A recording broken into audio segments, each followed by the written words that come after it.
Hello everyone. आप सभी लोगों का फिर से GS 75 डेज हार्ड चैलेंज में हार्दिक स्वागत है। आज का हमारा डे है 27।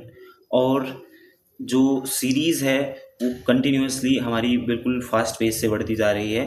बट बीच में 2 दिन का हमारा गैप हो गया था, just because of unavoidable circumstances. So मुझे टाइम नहीं मिल पाया तो मैं रिकॉर्ड नहीं कर पाया, बट अब से फिर से मैं लगातार आप लोगों के लिए लेके आऊँगा। सो आज की हम शुरुआत करते हैं। फर्स्ट क्वेश्चन है हमारा, ए रिटायर्ड जज of a high court is not permitted to practise as a lawyer in supreme court, any court in India, high courts या except the high court where he retired. देखो, high court के जज के बारे में बात की गई है, ठीक, कि भाई वो कौन सी कोर्ट में प्रैक्टिस करने के लिए, मतलब वो रिटायर हो चुका है अपनी कोर्ट से और कौन सी कोर्ट में प्रैक्टिस करने के लिए एलिजिबल नहीं है, परमिटेड नहीं है। तो वो कहीं भी कर सकता है except the high court where he retired he had a permanent seat. तो ये मेंशन किया हुआ है आर्टिकल 220 में। आर्टिकल 220 आपका पड़ता है part 6 of the Indian constitution. जैसे पार्ट 5 है आपका यूनियन, तो पार्ट 6 है द स्टेट। जैसे यूनियन है आपका 52 से 151 तक, ऐसे ही स्टेट है आपका 152 से 237। इसके लिए एक वीडियो मैंने बनाई हुई है, how to remember the parts. So वो भी आप जाके देख सकते हैं, ठीक है। तो इसका आंसर होगा डी। नेक्स्ट है हमारा, which one of the following does not match. मतलब सही से, मतलब करेक्ट उसका मैच नहीं है। हिंदू मैरिज एक्ट 1955 बिल्कुल ठीक है, ये बिल्कुल सही है। Medical termination of pregnancy act ये भी पहले आ गया था। जैसे कई बारी क्या था कि जस्ट आप ये मानो कि रेप केसेस में या फिर कोई इस तरह के केसेस थे जहाँ पे भाई अनवांटेड प्रेगनेंसी थी, जिसकी वजह से क्या है कि लेडी को प्रॉब्लम हो सकती है या छोटी बच्चियां हैं जिनका मतलब रेप हुआ है, तो उसके लिए एक एक्ट लेके आया गया था 1971 में। तो वो बिल्कुल ठीक है। जो आपका ये है domestic violence on women act, ये 1990 नहीं, ये आपका हुआ था 2005 में आया था एक्ट, और शायद इम्प्लीमेंट हुआ था 2006 में। लेकिन मेनली क्या है, जो एक्ट था हमारा 2005 था, तो इसका answer domestic violence on women act होगा। क्रुएल्टी अगेंस्ट वुमेन ये पहले ही आ चुका था 1995 में, ठीक है। जैसे डोमेस्टिक वायलेंस के केस बढ़ने शुरू हो गए थे, जैसे भाई शराब पी करके आदमी का घर आना, मार पिटाई करना, तो उसके लिए ये 2005 में इम्प्लीमेंट किया गया था, मतलब लाया गया था act. The vacancy of the office of the president must be filled with in. देखो, वैसे तो ये बोला गया है कॉन्स्टिट्यूशन में कि भाई जब तक आपके जैसे 5 साल का टेन्योर होता है, ठीक है, प्रेसिडेंट का, जैसे ही टेन्योर खत्म होने वाला हो उससे पहले ही आपके इलेक्शन करवा दिए जाएं, ठीक। लेकिन कई ऐसी सिचुएशंस हैं, सर्कमस्टेंसेज है, जहाँ पे क्या होता है कि मान लो जैसे प्रेसिडेंट है, उनकी एकदम से सडनली मृत्यु हो जाती है, ठीक। या आप ये बोलो कि भाई वो एकदम से इस्तीफा दे देते हैं किसी को ऐसे बिना बताए। अब उन्होंने एकदम से इस्तीफा दे दिया तो प्रेसिडेंट की जो वो एक वैकेंसी है, जो ऑफिस है, वो तो वैकेंट हो गया ना।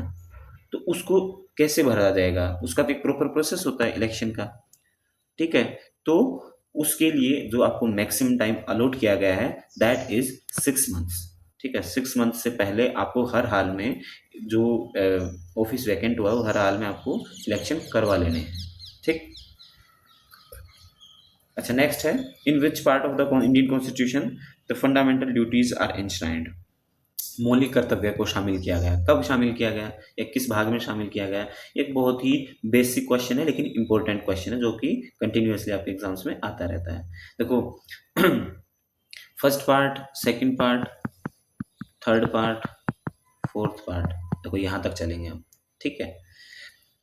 अब यू कैन फ्लाई मतलब union and its territories, you can fly, देखो मैंने वहां पे याद करा हुआ है, you can fly directly from, ठीक। फ्रॉम ऐसे छोटा एफ कर देता हूँ। तो यू कैन मतलब citizenship, fundamental rights, DP, SP, then it comes, ये बाद में ऐड किया गया था, तो इसलिए ऐसे तो था नहीं कि इसको 5 नंबर देते, क्योंकि कोई भी चीज़ हम बाद में ऐड करते तो उसको बीच में नंबर कैसे मिलेगा, क्योंकि पहले तो कंटिन्यूस नंबर थे ना, तो बाद में ऐड किया गया था, इसको 4A दिया गया, तो यहाँ पे आंसर होगा 4A। ये है आपका फंडामेंटल ड्यूटीज़। अब ये कब लाया गया, ये लाया गया 42nd amendment act 1976। Indira Gandhi जब आपको मैं बताया था कि बहुत सारे चेंजेस किए थे आपके इंडियन कॉन्स्टिट्यूशन में, जिसको मिनी कॉन्स्टिट्यूशन भी बोला जाता है, तो उस दौरान ये फंडामेंटल ड्यूटीज़ भी इंट्रोड्यूस करवाई गई थी, जो कि 10 करवाई गई थी उस टाइम पे, और बाद में एक जो 6 से 14 साल तक के बच्चों को, वही या 6 साल से ऊपर के बच्चों को आपको मैंडेटरीली स्कूल में भेजना है, ठीक है। सो ये एक फंडामेंटल ड्यूटी आपकी बाद में अमेंडमेंट एक्ट से ऐड करी गई। ओरिजिनली कितनी थी, 10। और ये कहाँ से ली गई हैं, ये ली गई थी उस टाइम पे यूएसएसआर, जो कि आज रशिया है। Who described the Government of India Act 1935 as a new charter of bondage? देखो, मतलब गुलामी का एक नया चार्टर, आपको भी पता होगा। 1935 में गवर्नमेंट ऑफ इंडिया एक्ट आया था, जिससे हमने कुछ चीज़ें ली हैं, जैसे इमरजेंसी प्रोविजंस है, गवर्नर का ऑफिस है, या आपकी जो पब्लिक सर्विसेज हैं वो, तो वो सारी चीज़ें आप हमने कहाँ से ली हैं, हमारे ही गवर्नमेंट ऑफ इंडिया एक्ट 1935 से।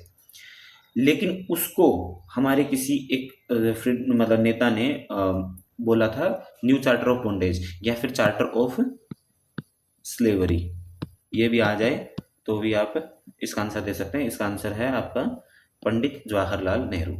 उन्होंने इस एक्ट को न्यू चार्टर ऑफ बॉन्डेज बोला था कि भाई आप घुमा फिरा के बात कर रहे हो, लेकिन ये स्लेवरी का ही एक चार्टर है, कुछ अलग नहीं कर रहे आप, ब्रिटिशर्स को उन्होंने बोला। अच्छा, which of the following is not a fundamental right as per the Indian constitution? Right to education, right to information, right to speech, right to life. देखो, राइट टू एजुकेशन आज के दिन आपका ये मैं हटा देता हूँ, आज के दिन आपका क्या है, फंडामेंटल राइट है, जो कि बाद में ऐड किया गया था 2002 में, ठीक है। और जैसे मतलब वो उसमें क्या था, अभी मैंने रिसेंटली बताया ना कि फंडामेंटल ड्यूटी जो ऐड करी गई थी, उसमें फंडामेंटल राइट भी था कि बच्चों को फ्री एजुकेशन, भाई उनका राइट है, वो उनको मिलनी चाहिए। फिर आता है राइट टू इन्फॉर्मेशन। देखो, राइट टू इन्फॉर्मेशन एक्ट 2005 में आया, लेकिन इसको लीगल राइट या स्टैट्यूटरी राइट बोला गया है, ठीक। इसको देखो, कोर्ट की जो लैंग्वेज है उसमें 19 जो आर्टिकल है, जो कि आपका फंडामेंटल राइट है, फ्रीडम ऑफ एक्सप्रेशन है, उसमें कई बार इंक्लूड या साथ में लिया जाता है कि हाँ भाई उसमें ये कवर होता है, लेकिन जो इसकी एक्चुअल डेफिनेशन है उसके अकॉर्डिंग ये लीगल राइट में आता है, ना कि फंडामेंटल राइट में। तो इसका आंसर होगा राइट टू इन्फॉर्मेशन। बाकी राइट टू स्पीच अगेन आपका फ्रीडम ऑफ एक्सप्रेशन वाले फंडामेंटल राइट में आता है। राइट टू लाइफ आता है आपका आर्टिकल 21 में, ठीक। सो ये आपको पता भी होगा, क्योंकि फंडामेंटल राइट तो आपके दिमाग में ऐसा होना चाहिए कि आपको कोई पूछे तो सपने में भी आप उसका सही आंसर करो, है ना। ये ज़रूरी है बहुत, है ना। शुरू के जो पार्ट्स हैं वो तो बहुत ज़्यादा ज़रूरी है। Who is the custodian of Indian constitution? भाई भारतीय संविधान का संरक्षक कौन है? President of India, chief justice of India, prime minister of India, chairman of Rajya Sabha. देखो, चेयरमैन ऑफ राज्यसभा तो होता वाइस प्रेसिडेंट, तो वो तो कोई मतलब टॉप मोस्ट पोस्ट है नहीं जो उसका संरक्षक कहा जाए, तो ये तो नहीं होंगे। प्राइम मिनिस्टर ऑफ इंडिया क्या है, लेजिस्लेटर में, लेजिस्लेशन में भी है, वो एग्जीक्यूशन में भी है, तो वो कस्टोडियन कैसे हो सकते हैं? वो तो भाई एग्जीक्यूट करते हैं, उन्होंने कोई भी लॉ बनाया एग्जीक्यूट कर दिया, तो संरक्षक नहीं हुए ना। वो तो मतलब गलत लॉ उन्होंने बना के पास कर दिया और इनेक्ट कर दिया, तो संरक्षक नहीं हुए ना। फिर आती है chief justice of India. Definitely अगर अच्छा देखो, प्रेसिडेंट ऑफ इंडिया की भी बात कर लेता हूँ।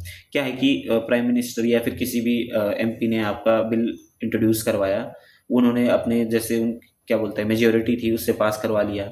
कोई कॉन्स्टिट्यूशनल अमेंडमेंट एक्ट है इस तरह का, मान लो फंडामेंटल राइट ही चेंज करना है, तो आपको पता होगा कि प्रेसिडेंट ऑफ इंडिया को उसके ऊपर अपने साइन करने ही होते हैं। अपना एग्रीमेंट, डिसएग्रीमेंट नहीं दिखा सकते, एग्रीमेंट दिखाना पड़ेगा, साइन करने पड़ेंगे कॉन्स्टिट्यूशनल अमेंडमेंट एक्ट को। तो वो संरक्षक कैसे हुए? वो बचाव कैसे कर सकते हैं? नहीं। लेकिन अगर हम कोई गलत बिल बनता है, पास होता है या कोई इनेक्टमेंट होती है, तो उसके लिए हम हमारी सुप्रीम कोर्ट में जा सकते हैं और उसके ऊपर चीफ जस्टिस ऑफ इंडिया संज्ञान ले सकते हैं, बता सकते हैं कि इसका लेजिस्लेशन गलत था या इसका इनेक्टमेंट गलत है या फिर मतलब गलत तरीके से इसको बनाया गया है या इसका गलत प्रभाव पड़ेगा। तो संरक्षक कौन हुआ? जैसे अभी यहाँ पे आपको पता होगा, अभी आगे पता नहीं क्या होने वाला, यूजीसी रिफॉर्म्स हैं जो कि बिल्कुल बायस्ड हैं। आपको पता होगा कि भाई पहले से डिसाइड कर दिया गया है कि कौन यहाँ पर एक्यूज होगा और कौन यहाँ पे विक्टिम होगा, जबकि ऐसा नहीं होना चाहिए। सबके लिए समान होना चाहिए, जो भी कॉलेज में आपके ये सारी चीज़ें होती हैं। तो उसके लिए अभी क्या है, सुप्रीम कोर्ट ने हाल फिलहाल के लिए स्टे लगाया हुआ है, लेकिन गवर्नमेंट ने इसको पास कर दिया था। तो ये एक एग्जाम्पल है आपका कि भाई चीफ जस्टिस ऑफ इंडिया भारतीय संविधान के संरक्षक हैं। Constituent Assembly of India was formulated on the recommendation of Wavell plan, Cripps plan, अगस्त ऑफर या कैबिनेट मिशन।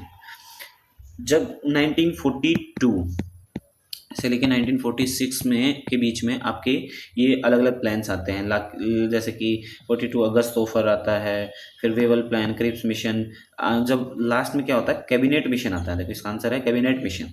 तो 1946 में कैबिनेट मिशन आता है, जब पुराने जो आपके ये प्लान्स थे उनके ब्रिटिशर्स के, वो सारे फेल हो जाते हैं। जो इंडियन फ्रीडम फाइटर्स थे या जो नेता थे, उन्होंने मानने से इनकार कर दिया था कि भाई हम फर्दर स्लेवरी नहीं झेलेंगे, आपको हमारी कॉन्स्टिट्यूंट असेंबली बनानी पड़ेगी और उसके बाद हमारा देश छोड़ के जाना पड़ेगा, और ताकि हम अपने कॉन्स्टिट्यूशन के हिसाब से अपना देश चला सकें। तो कैबिनेट मिशन आया था, तो उसके रिकमेंडेशन पे फिर फाइनली कॉन्स्टिट्यूएंट असेंबली बना दी गई थी।